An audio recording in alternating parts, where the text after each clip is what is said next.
आ रहा है। चलो इम्प्रूवमेंट का तरह समझना। कॉस्ट का मैंने क्या बोला था, अगर कोई भी कॉस्ट आपने अगर 1 अप्रैल 2001 के पहले किया रहेगा, खर्च किया, परचेज किया है, the property purchase before 1 April 2001, तो हम लोग क्या करेंगे, cost price of fair market value of 1 April 2001 का विच एवर हायर लेंगे। अगर 2001 के पहले कोई प्रॉपर्टी खरीद लिया है तो 2001 के पहले अपना कोई बेस ईयर नहीं है, 2001 और 2 से बेस से स्टार्ट हो रहा है, तो उसके पहले अगर परचेज किया है तो जितने में परचेज किया वो कॉस्ट और fair market value whichever is higher लेंगे।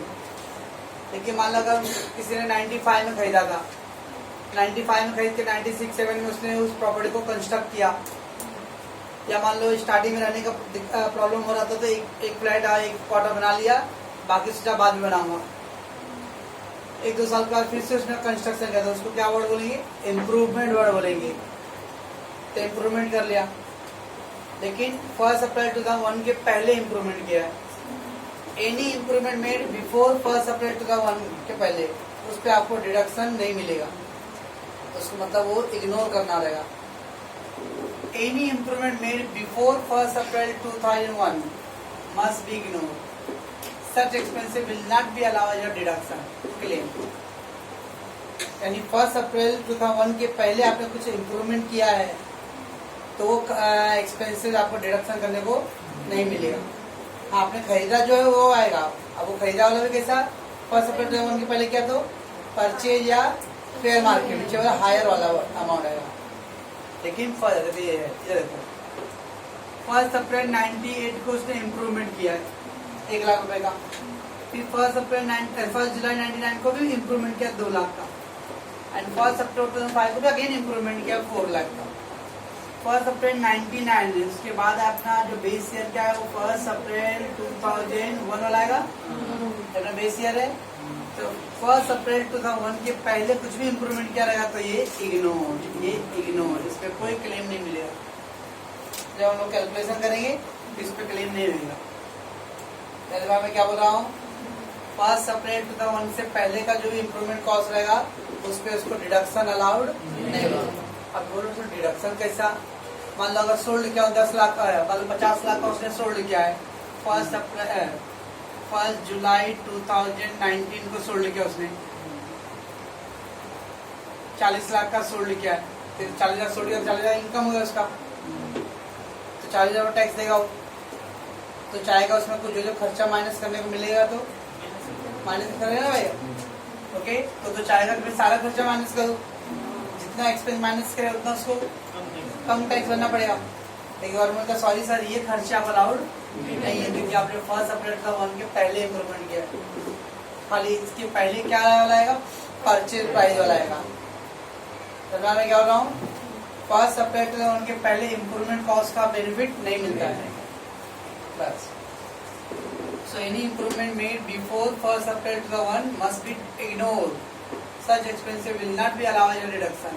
अब ऑब्जेक्टिव टाइप क्वेश्चन में improvement cost made before 1 April 2001 will be allowed as a deduction. True or false? Or dash improvement cost before 1 April 2001 will be ignored. Improvement cost. Okay ना? Secondly any improvement cost after first, ये सब इसके बाद ये 4 लाख का improvement हुआ है 2005 में, तो 2001 के आफ्टर हुआ है तो ये अलाउड रहेगा। Any improvement cost after 1 April 2001 will be allowed as a deduction. 2001 अपने जो बेस ईयर के पहले का डिडक्शन अलाउड नहीं रहेगा इम्प्रूवमेंट का, उसके आफ्टर दैट जो हुआ रहेगा वो आएगा। ठीक है ना? Next very very important point, a property received under a will, a property received under a will, लिखना शुरू करते क्या होता है अंडर विल, गुड, वसीयत नामा। दादा परदादा की जो प्रॉपर्टी है, दादा की प्रॉपर्टी पापा के नाम पे, पापा की प्रॉपर्टी अपने नाम पे आएगा, दैट इज अ विल, वसीयत। ठीक है ना? तो any property receive under will, अब मान लो अगर मेरे पिताजी की प्रॉपर्टी मेरे नाम पे आया तो मैं तो खरीदा नहीं, खरीदा तो पिताजी ने, तो इसका तो जो पिताजी का कॉस्ट रहेगा, बोलोगे साहब आपको तो फ्री में मिला, मेरे को फ्री मिला, लेकिन किसी इसका मालिक तो कोई और था ना। तो इसका मतलब अगर कोई चीज आपको गिफ्ट मिला है या किसका मतलब आपके जो एंसेस्ट्रल प्रॉपर्टी, एंसेस्ट्रल मतलब पूर्वजों की जो प्रॉपर्टी है वो आपके नाम पे शिफ्ट हो रहा है, तो ऐसा नहीं कि उनको फ्री में मिला था, उनको उन्होंने तो खरीद किया ना।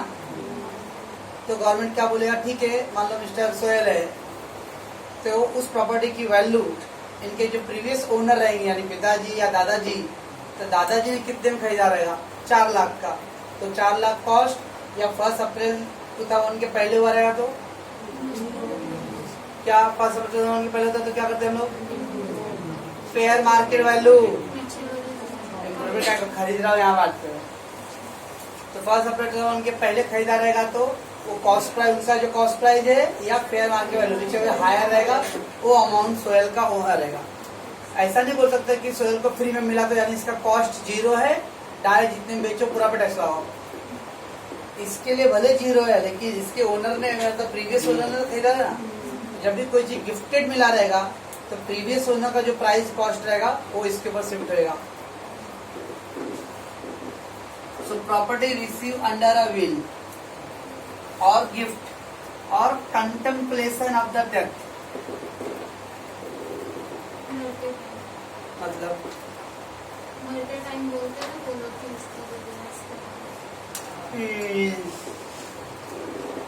कंटेम्पलेशन ऑफ डेथ मान लो कभी अपने फैमिली में ही बोल सकते हो, मतलब रिश्तेदार में, या रिश्तेदार में नहीं मतलब ऐसे आसपास में उनका इस दुनिया में कोई नहीं था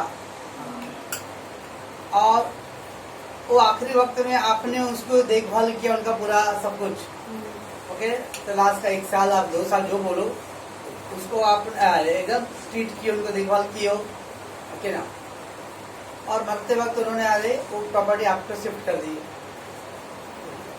क्योंकि ऐसे उनका कोई नहीं था और आपने उनकी देखभाल किया, that is called what, contemplation of death.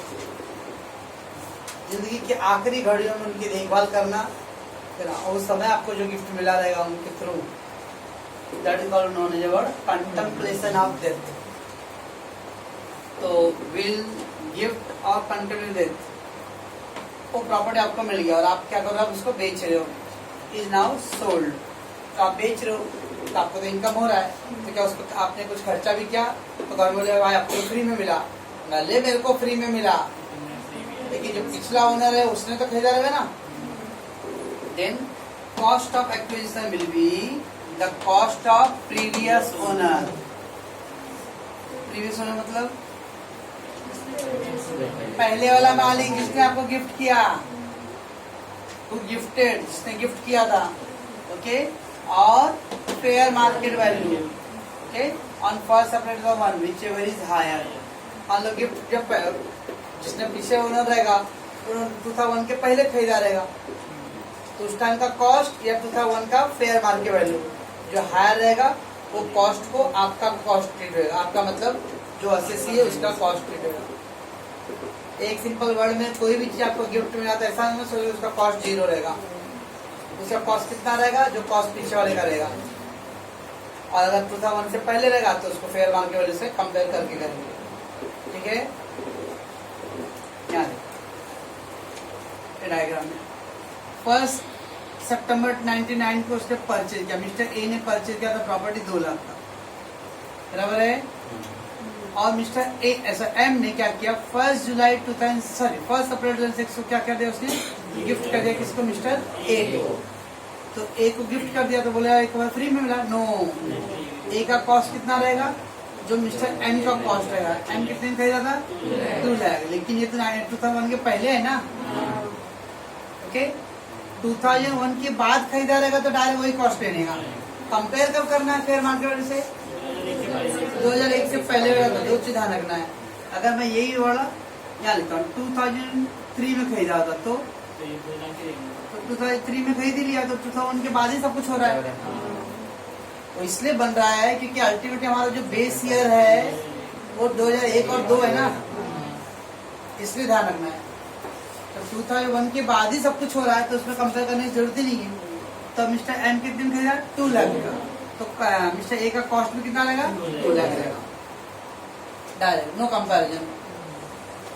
But अगर ये अपना था, ये 99 था, तो 1 अप्रैल 2001 से पहले हो रहा है, ओके ना? तो हम लोग क्या करें, कंपेयर करेंगे।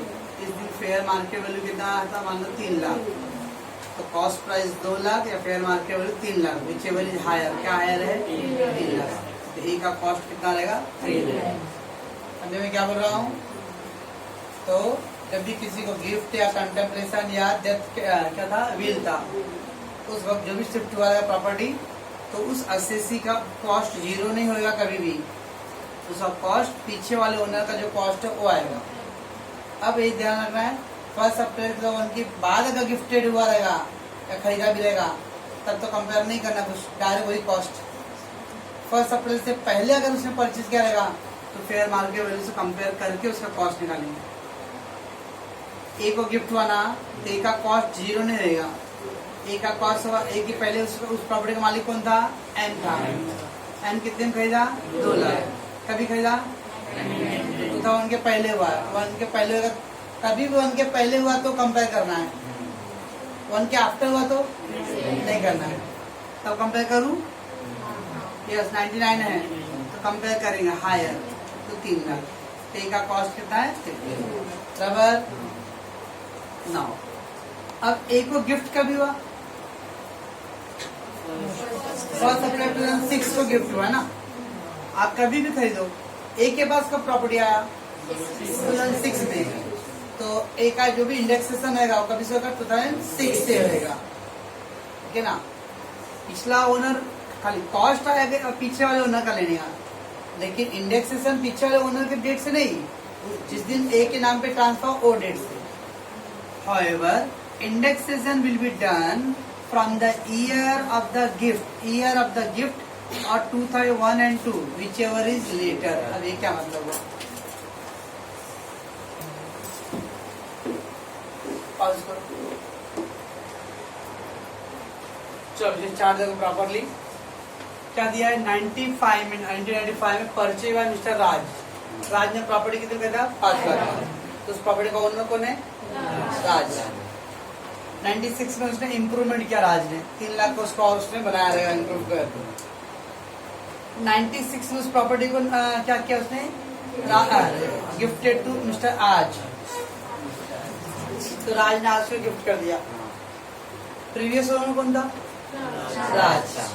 और गिफ्ट कभी हुआ? 97 में। आज का कॉस्ट कितना रहेगा? अब रूल क्या है? आज का कॉस्ट क्या होता है? जो प्रीवियस ओनर का कॉस्ट रहेगा। लेकिन देखो 2001 के पहले सब हो रहा है, तो हम लोग को कंपेयर करना पड़ेगा, ठीक है ना? बराबर सुनो, तो 2001 के पहले कॉस्ट था 5 लाख का, लेकिन 2001 के बाद उसका फेयर मार्केट वैल्यू कितना है? 10 लाख है। ये दोनों में कंपेयर। इतना सिंपल लॉजिक है। 1 अप्रैल 2001 से पहले कुछ भी हुआ रहेगा ना, तो वी हैव टू कंपेयर, क्योंकि 1 अप्रैल 2001 गिफ्ट 97 हुआ। 97 का इंडेक्सेशन नहीं है अपने पास, ठीक है ना? इसलिए हम लोग को 2001 से ही करना है। तो 5 लाख कॉस्ट था और इधर पे 10 लाख था, तो विच एवर हायर। कितना हायर है? 10 लाख।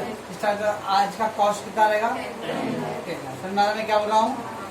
ऐसा हो बराबर। इतना 97 में गिफ्ट हुआ है, तो मिस्टर आज का कॉस्ट, रूल क्या होता है? जब भी गिफ्ट हुआ तो पीछे वाले ओनर का जो कॉस्ट है वो आज का कॉस्ट होगा। आज मतलब वो नाम है आज का, मतलब करंट नहीं। तो राज प्रीवियस ओनर था, तो उसका कॉस्ट है 5 लाख, लेकिन बिकॉज द 2001 से पहले का हो रहा है, तो रूल क्या है? कंपेयर। तो कंपेयर करो, 10 लाख और 5 लाख, तो 10 लाख बराबर है। ऐसे आपको लॉजिक बोल दो, 99.99% कॉस्ट हमेशा फेयर मार्केट में ज्यादा रहेगा। जैसे जैसे आगे बढ़ेगा तो कॉस्ट बढ़ता ही रहेगा ना भाई, कम थोड़ी कम होएगा, ठीक है ना? लेकिन चूंकि बॉम्बे यूनिवर्सिटी है, थियोरेटिकल बेस्ड पढ़ाई होता है, तो कभी कभी कंफ्यूज करने के लिए लोग उसको जानबूझ के कम कर देंगे। रियल लाइफ में प्रॉपर्टी बढ़ेगा वैल्यू, पेपर में कर सकते हैं कम ज्यादा, ठीक है? इतना। अब चलो, अब 97 में गिफ्ट हो गया आज को, राइट? लेकिन 2001 के पहले हो रहा है ना, तो 2001 के पहले का तो इंडेक्सेशन होता नहीं है, वो इधर रूल है। गिफ्ट कभी भी हो, 2000 के पहले हो, आफ्टर हो, वो सब छोड़ दो। However, indexation will be done from the year of gift. जिस साल आपको गिफ्ट होता है वो साल में इंडेक्सेशन होएगा, या फिर 2001 and 2 whichever is later। अभी देखो ये वाले एग्जांपल में, ये आ रहा है स्क्रीन में, देखो ये वाले एग्जांपल में कभी गिफ्ट हुआ था 2006 में हुआ, तो 2001 के बाद ही हुआ ना, तो इसके साथ 2006 से ही कंपेयर करेंगे इंडेक्सेशन। देखिए यहाँ पे गिफ्ट कभी हुआ 97 में हुआ, तो 97 से इंडेक्सेशन हुआ क्या? नहीं, क्योंकि यहाँ पे इंडेक्सेशन का डेट ही अपने पास बेस का मतलब क्या डेटा ही नहीं है। तो दैट्स अ रूल है कि जिस साल आपने गिफ्ट किया है और 2001 and 2 whichever is later, यानी 2001 और 2006 दोनों में कौन सा लेटर है? लेटर मतलब वो चिट्ठी वाला लेटर नहीं, बाद में, तो 1 और 6, तो 6 लेटर है। इधर गिफ्ट कब हुआ 97 या 2001, कौन सा लेटर आएगा? 2001, इसलिए 2001 से गिफ्ट। इसका अल्टीमेटली क्या हो गया? कॉस्ट रहेगा 10 लाख और इंडेक्सेशन कौन से ईयर से करेंगे? 2001। पहला तो कॉस्ट का पॉइंट हम समझना, इसमें दो कॉन्सेप्ट है। जब कॉस्ट लेंगे हम लोग तो प्रीवियस ओनर का कॉस्ट लेना है, ओके ना? ठीक है, अब उसका दो पार्ट हो सकता है। अब प्रीवियस ओनर 2001 के बाद का है कि पीछे का है? अगर पीछे का रहेगा तो फेयर मार्केट वैल्यू से कंपेयर करके करेंगे, बस इतना ध्यान रखना है। बाद में रहेगा तो नो कंपेरिजन। एक पॉइंट अब डेट है कि किस साल से इंडेक्सेशन करना है, तो 2001 का डेट या उसके बाद का डेट, उसके पहले का डेट नहीं। ओके, इस केस में देखो गिफ्ट का भी हुआ 2006 में हुआ है और 2001 में फेयर मार्केट वैल्यू है, तो दोनों में बाद वाला कौन सा है? 2006, तो 2006 से इंडेक्सेशन है। इस केस में गिफ्ट का भी हो रहा है 97 और इधर है 2001, तो कौन सा करेंगे हम लोग? बाद वाला कौन सा डेट? 2001। बस कॉस्ट के टाइम में प्रीवियस ओनर का, उसमें दो कैटेगरी क्या है? वो कॉस्ट 2001 के बाद का है या पहले का है? बाद का है तो नॉट गुड, कोई ले लेंगे, लेकिन पहले रहा तो कंपेयर करना है, बस ये ध्यान रखना है। उसका गिफ्ट का भी हो रहा है 2001 से पहले हुआ है कि 2001 के बाद हुआ है? ओके, आफ्टर 2001 के बाद गिफ्ट होता है तो गिफ्ट वाला ईयर ले लेंगे। देखिए गिफ्ट 2001 के पहले हुआ रहेगा तो गिफ्टेड ईयर या 2001 whichever is later। ओके, समय में हमेशा बाद वाला लेना है, कॉस्ट में हमेशा कंपेयर करके पीछे वाला या तो फिर कंपेयर करके लेंगे, बस। And in all the cases the cost of improvement will be indexed from the year of the improvement only। और जो इम्प्रूवमेंट कॉस्ट है जिस साल आप करते हो उस साल से काउंट करते हैं। यहाँ देखो 96 में इम्प्रूवमेंट है, ये काउंट होएगा क्यों? कोई भी इम्प्रूवमेंट कॉस्ट बिफोर हुआ तो क्या करेगा? इग्नोर, चाहे आज करे वाज करे, इग्नोर। ये इम्प्रूवमेंट आएगा नहीं, इग्नोर। ओके ना, क्योंकि 2001 के पहले कोई भी इम्प्रूवमेंट है वो सब इग्नोर करना है। इसके बाद कुछ इम्प्रूवमेंट होगा वो आएगा, ठीक है? और उसके जी sir short term capital gain, पहले क्वेश्चन रीड करें, पहले see that whether it is a short term और लॉन्ग टर्म, क्योंकि लॉन्ग टर्म में हम लोग को सब चीज का इंडेक्सेशन करना पड़ेगा। पॉज कर दो। शॉर्ट टर्म तो मैं बोलता असेट्स को पहले we have to see that whether it is a short term और लॉन्ग टर्म। जब क्वेश्चन रीड करेंगे तो हम लोग पहले चेक करेंगे कि शॉर्ट टर्म है क्या लॉन्ग टर्म, तो किस चेक करेंगे? 12 महीना और 36 महीना कुछ था, तो शॉर्ट टर्म अगर रहेगा तो full value of consideration, full value of consideration तो सेलिंग प्राइस, उसको वर्ड यूज करते लोग। कंसिडरेशन मतलब याद है कुछ लॉ में वर्ड, पहला चैप्टर लॉ था, proposal, agreement, consideration, very good. कुछ याद है? जैसा होने के बाद कॉन्ट्रैक्ट, ठीक है ना? हाँ, तो कंसिडरेशन तो सेलिंग प्राइस, प्रॉपर्टी बेचा तो कितने बेच रहा हूँ, that's consideration, selling price. But we will use the word full value of consideration, don't write the full value of selling price और sale. Full value of consideration less cost of acquisition, जितने में फायदा रहेगा cost, less cost of improvement. और कुछ अब मान लो आज के जमाने में कोई भी काम बिना एजेंट को होता ही नहीं है, तो अगर प्रॉपर्टी बेच रहे हो खरीद रहे हो तो उस पर आपने स्टैम्प ड्यूटी मतलब रजिस्ट्रेशन फीस एमसी को टैक्स देना पड़ेगा। दैट स्टैम्प ड्यूटी कंपलसरी है। आपकी प्रॉपर्टी का 1% देना है, तो 18 लाख का प्रॉपर्टी है तो उसका 1% 18,000 देना पड़ेगा आपको स्टैम्प ड्यूटी। ब्रोकरेज एजेंट लोगों को कमीशन अगर सब कुछ दिया रहेगा तो उसको लेस करेंगे, इन तीनों का टोटल करके उसको लेस कर दो। You will get short term capital gain. Short term capital gain, ध्यान रखना है कि शॉर्ट टर्म कैपिटल गेन में एक्विजिशन और इम्प्रूवमेंट ये सबका इंडेक्स नहीं करना है। In the short term there is no indexation, long term assets का इंडेक्सेशन होता है। तो वैसे पैटर्न है लॉन्ग टर्म के लिए भी। लॉन्ग टर्म कैपिटल गेन में full value of consideration, cost acquisition, cost improvement, खाली फर्क क्या है? Indexation. Why? Because long term asset का क्या करते हैं लोग? इंडेक्सेशन करते हैं। क्यों? क्योंकि शॉर्ट टर्म में वैल्यू ज्यादा चेंज नहीं होता, बट लॉन्ग रन में वैल्यू हैवी चेंज होगा। That's why there is indexation. Indexation cost acquisition, cost of improvement करने हैं, लेकिन स्टैम्प ड्यूटी, ब्रोकरेज का भी सही सब का इंडेक्सेशन नहीं होता है, क्योंकि ब्रोकरेज जिस दिन खरीदा बेचा उस दिन आपको डायरेक्टली पे करना है। वो आप इन्वेस्टमेंट नहीं करते कि उसके बाद वैल्यू चेंज होएगा। तो स्टैम्प ड्यूटी, ब्रोकरेज, कमीशन ये सब का इंडेक्सेशन नहीं करना है, डायरेक्ट उसको लेस करना है। तो दोनों में फर्क क्या है? खाली शॉर्ट टर्म में एक्विजिशन इम्प्रूवमेंट का नो इंडेक्सेशन, लॉन्ग टर्म में उसका इंडेक्सेशन करेंगे। Okay, less expensive all minus कर दो, you will get the long term capital gain. ठीक है। अब सर इंडेक्सेशन कैसे करेंगे वो मैं बता रहा हूँ।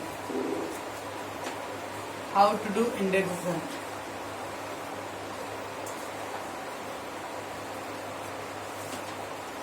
कैसे इंडेक्सेशन करेंगे लोग? से एग्जांपल 2006-07 में आपने परचेज किया, 2006-07 में परचेज किया एंड 2019-20 में उसको सोल्ड कर रहे हो, बराबर है? आपके पास चार्ट रहेगा, तो आपको जो सीट दिया हूं वो मैंने एक दिन बता रहा हूँ 289 लिखा था उधर पे।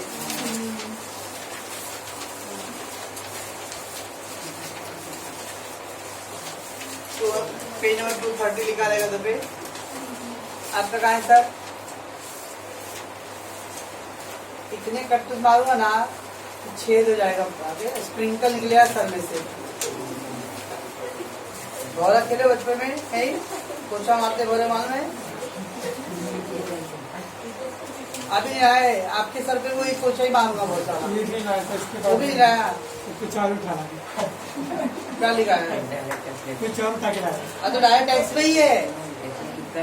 डायरेक्ट टैक्स में दो है, एक सैलरी का है, एक बाद में आएगा प्रोफेशन, कैपिटल गेन, वो सब है। अलग अलग शीट है। डायरेक्ट टैक्स का अलग शीट है और इनकम फ्रॉम सैलरी में है। इनकम फ्रॉम अरे बंदरी, तो सारा डायरेक्ट टैक्स का ही कर रहे हैं, तो डायरेक्ट टैक्स अलग है और इनकम फ्रॉम सैलरी अलग क्या है? शीट अलग अलग है वो बोल रही हूँ। हाँ तो मैं भी वही कर रहा हूँ। एक सीट है सैलरी का चैप्टर सीट है और हाउस प्रॉपर्टीज में है। ये दिमाग खराब करिए, करें देख रहे थे कल तो आपको सोचना देना बंद कर देना। आप क्या कर रहे हो? जोक मार रहे हो क्या?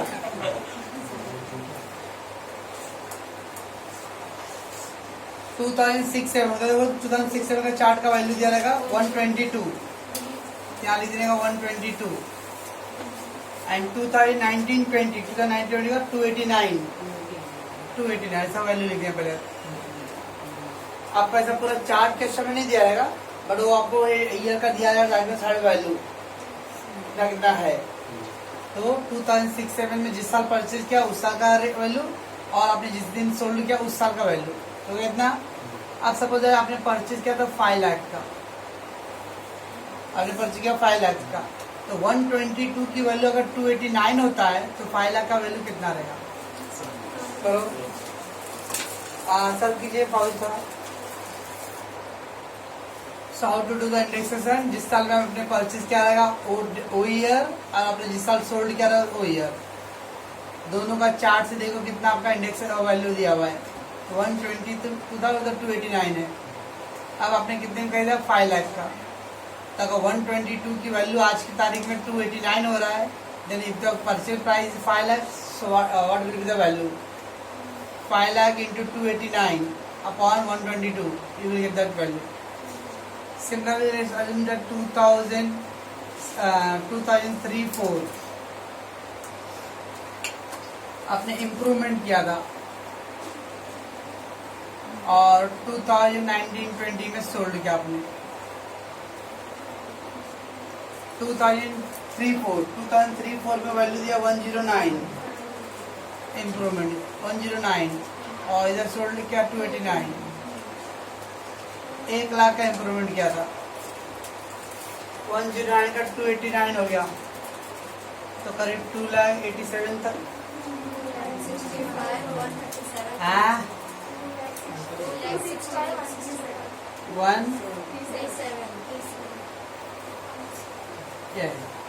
कैसे आएगा 1 लाख गुने 289 डिवाइड बाई 109। इस तरह से हम लोग कॉस्ट ऑफ इंडेक्स करेंगे। तो इंडेक्सेशन करने के लिए जिस साल में आपने परचेज इम्प्रूवमेंट किया है वो और जिस साल आपने सोल्ड किया है, क्योंकि दोनों ईयर के डेटा लिखो पहला और आपने जितना भी प्राइस परचेज या इम्प्रूवमेंट किया रहेगा और फिर क्या करना है क्रॉस मल्टीप्लाई करना है, that will be the indexation cost. और कीजिए sir let come the capital assets मिला गई पे उसका सेक्शन 2 सबसेक्शन 14 है। तो समटाइम थियोरेटिकली आएगा मतलब objective question the capital asset detail under section dash section 2 subsection 14। अब क्या दिया हुआ है the property of any kind held by an assessee whether or not connected with his business or profession. Means कोई भी property आपके business से connected हो या नहीं हो, जैसा वाले क्लास मेरे प्रोफेशन से कनेक्टेड तो भी मेरे कैपिटल असेट्स है। अगर मैं बिजनेस नहीं कर रहा, मैं रेसिडेंशियल रख रहा मतलब पर्सनल आपके घर है वो भी क्या है आपका कैपिटल असेट्स है। यानी कैपिटल असेट ऐसा नहीं कि आप मतलब बिजनेस का अलग है और पर्सनल लाइफ का अलग, मतलब रेसिडेंशियल अलग। Property of any kind held by an assessee whether or not connected with, whether or not मतलब चाहे वो कनेक्टेड हो या ना कनेक्टेड हो with the business or profession. तो सिंपली फंडा ये आपके बिजनेस में भी वो प्रॉपर्टी चलेगा या आपका रेसिडेंशियल पर्सनल लाइफ में भी जो प्रॉपर्टी होगी। ओके ऐसा नहीं कि मतलब बिजनेस वाला कैपिटल असेट में नहीं आ रहा है खाली पर्सनल आएगा या पर्सनल वाला नहीं बिजनेस वाला है, नो दोनों ऑल पर्सनल असेट्स भी और ऑल बिजनेस प्रोफेशन से कनेक्टेड असेट भी, तो दोनों क्या है कैपिटल असेट्स है। ठीक है और फिर उधर सेकेंड में क्या दिया एनी सिक्योरिटी, सिक्योरिटी तो share any security held by the FII क्या है फाइनेंशियल इंस्टीट्यूट और वो आई क्या है हो जाएगा financial financial investment financial institute which has invested in such security as per the SEBI regulation। Means किसी भी इंस्टीट्यूशन में अगर सेबी के जो गाइडलाइंस है उसके हिसाब से पैसे इन्वेस्ट किए जाओगे वो भी क्या आएगा कैपिटल एसेट में आएगा। तो हम लोग के दो पार्ट, एक तो शेयर के लिए किए शेयर प्रॉपर्टी के लिए और शेयर क्या था शेयर डिवेंचर बॉन्ड सिक्योरिटी ये सब एक साइड में था 12 महीने वाला कैटेगरी और अदर्स वाले में 36 मंथ वाला कैटेगरी। ठीक है चलो मैं अब देखो जो property which of any kind आता है वो तो वेदर बिजनेस का प्रोविजन कनेक्टेड नहीं, लेकिन नीचे देखो दिया एक्सक्लूजन मिला कहीं पे एक्सक्लूजन मतलब ये सब प्रॉपर्टी में नहीं आएगा। क्या है stock in trade consumable stores raw material held for business or provision, very very important objective के लिए। अगर आपने stock in trade consumable stores raw material held for business or provision, तो रॉ मटेरियल मैं अपने बिजनेस के लिए रख रहा हूँ तो फिर वो कैपिटल एसेट नहीं है। मैंने आपको बोला था कि ऑल द क्या अगर मैं बिजनेस चेंज करना चाह रहा हूँ तो फिर वो कैपिटल एसेट ट्रीट होएगा।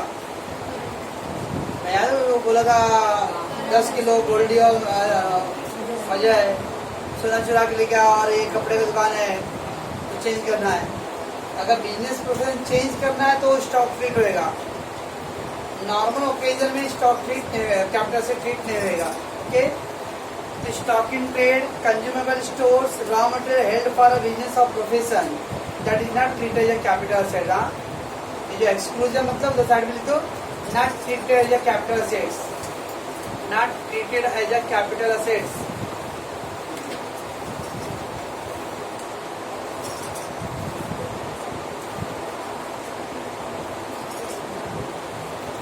ये जो एक्सक्लूजन इसका मतलब not treated as a capital asset. तो stock in trade, consumable stores, raw material अगर आपने बिजनेस प्रोफेशन के लिए रख रहे हो तो कैपिटल असेट में ट्रीट दे देगा। हाँ, अगर चेंज ऑफ बिजनेस रहेगा तो चेंज ऑफ बिजनेस मतलब आप अपना प्रोफेशन चेंज करना था तो उस टाइम जो चीज रखे हो आप सब वो स्टॉक वो कैपिटल असेट में आएगा। तो आगे क्या है, personal effect, movable property including the wearing apparel and furniture held for a personal use by assessee or his family. Movable property, jewelry, weight, furniture, अगर ये सब चीज आ रहे अपने पहनने के लिए अपने खुद के यूज करने के रहे हो तो that is not treated as a capital asset.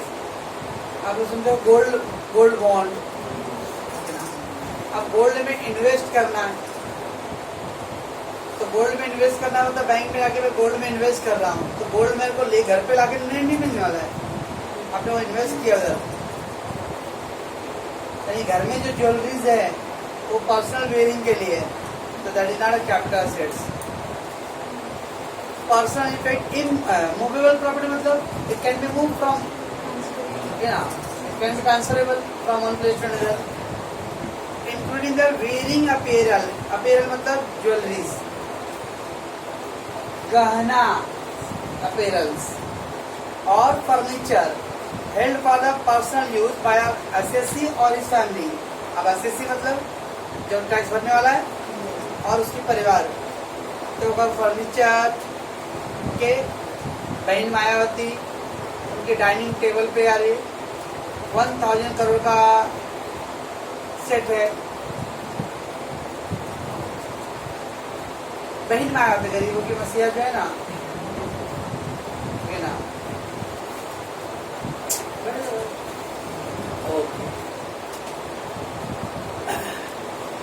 चलो मैं आगे। और मैंने वो एक तो लिखा था रूरल एग्रीकल्चर लैंड बताया था आपको, अगर रूरल एरिया में है और एग्रीकल्चर लैंड है तो that is not a capital assets. And next क्या है, 6.5% गोल्ड बॉन्ड 1977 सीरीज। ये जो गोल्ड बॉन्ड होता है गवर्नमेंट का हर 5 साल या 10 साल में कभी गैप ईयर हो जाता है, अदरवाइज 5 ईयर्स में सीरीज मतलब उनके मतलब गोल्ड बॉन्ड गवर्नमेंट इशू करता है। तभी तक हो दिया 6.5% गोल्ड बैंक,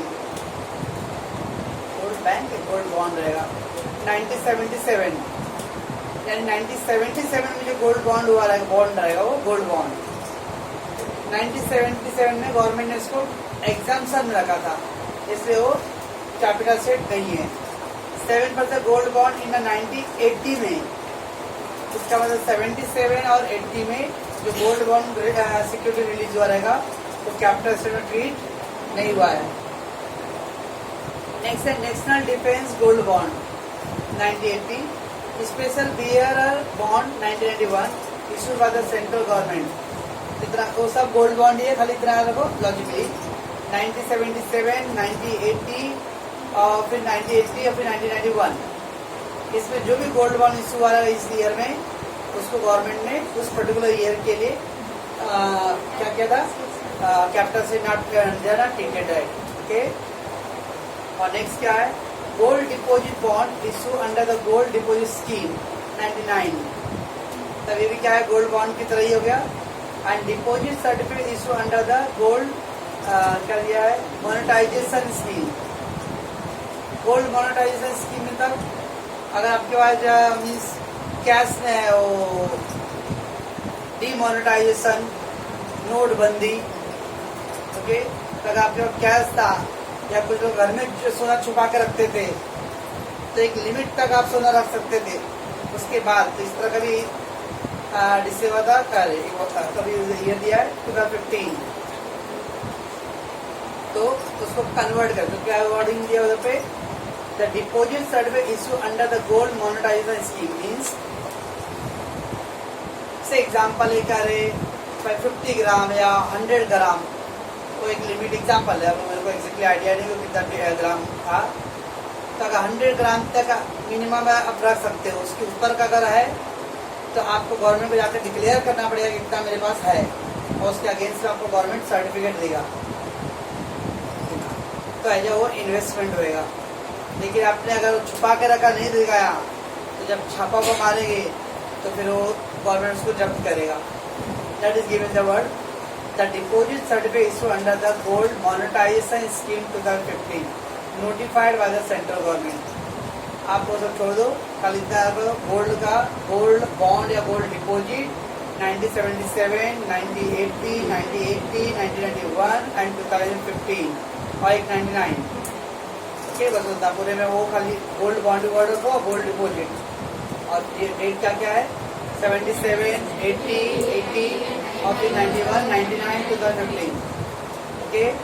ये सब क्या है, they are not included in the capital sets, they are not are capital sets, बराबर है। चलो मैं आगे, अब नीचे देखो और कुछ दिया, exclusion from the personal effect in the capital sets.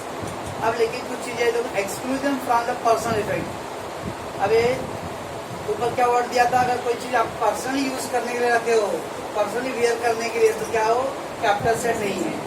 पर अगर उसमें से क्या एक्सक्लूजन है, jewellery, archaeological collection, archaeological collection मतलब पुरातत्व विभाग जमीन खुदाई से कुछ मिला है और लोग बड़े बड़े लोग भाई पुराने चीजें की शौकीन है, देखो कोई बड़े बड़े फ्लैट में कोई लॉयन का खाल और रखेगा डिजाइन सजा के, वहाँ तो कुछ रखेगा बड़े लोग भाई उनको, ओके।